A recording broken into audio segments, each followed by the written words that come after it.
Hi friends, welcome to my channel. ನಿನ್ನ ಜೊತೆ ನನ್ನ ಕತೆ ಧಾರಾವಾಹಿಯಲ್ಲಿ ಮುಂದಿನ ಸಂಚಿಕೆಯಲ್ಲಿ ಏನಾಗುತ್ತೆ ಅಂತ ಹೇಳಿ ತಿಳಿದುಕೊಳ್ಳೋಣ ಬನ್ನಿ. ಈ ಕಡೆ ಅಜಿತ್ತು ಭಾಗ್ಯಮ್ಮನ ಹತ್ರ ಬರ್ತಾನೆ. ಬಂದು ಅವ್ರು ಜೈಲಲ್ಲಿ ಇರಬೇಕಾದ್ರೆ, ಭಾಗ್ಯಮ್ಮವರೇ, ನಾನು ನಿಮ್ಮ ಹತ್ರ ಪ್ರೈವೇಟಾಗಿ ಮಾತಾಡಬೇಕು ಅಂತ ಹೇಳಿ ಬಂದಿದ್ದೀನಿ, ನಿಮ್ಮ ಜೊತೆ ಪರ್ಸ್ನಲ್ಲಾಗಿ ಮಾತಾಡಬೇಕು ಅಂತ ಹೇಳಿ ಬಂದಿದ್ದೀನಿ ಅಂತ ಹೇಳಿ. ಈಗ ಭೂಮಿಗೆ 23 ತುಂಬಿ 24 ಬಿತ್ತು ಅಲ್ವಾ.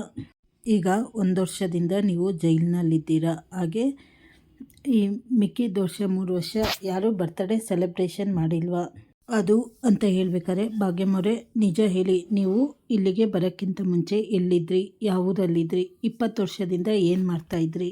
ಹಾಗೆ ಭೂಮಿ ನಿಜವಾಗ್ಲೂ ನಿಮ್ಮ ಹೆತ್ತ ಮಗಳ ಅಂತ ಹೇಳಿ ಈ ಕಡೆ ಅಜಿತ್ತು ಕೇಳ್ತಾನೆ. ಈ ಕಡೆ ಭಾಗ್ಯಮ್ಮವ್ರ ಮುಖದಲ್ಲಿ ಗಾಬರಿ ಶುರುವಾಗುತ್ತೆ. ಆಗ ನಡೆದಿದ್ದ ಸತ್ಯ ಏನಂದರೆ ಅಂತ ಹೇಳಿ, ಸತ್ಯ ಎಲ್ಲ ಹೇಳ್ತಾರಾ ಅಥವಾ ಸುಳ್ಳುಗಳು ಹೇಳ್ತಾರಾ ಅಂತ ಹೇಳಿ ಮುಂದಿನ ಸಂಚಿಕೆಗಳಲ್ಲಿ ತಿಳಿದುಕೊಳ್ಳೋಣ. ಚಾನಲನ್ನು ಲೈಕ್ ಮಾಡಿ, ಶೇರ್ ಮಾಡಿ, ಸಬ್ಸ್ಕ್ರೈಬ್ ಮಾಡಿ. ಧನ್ಯವಾದಗಳು.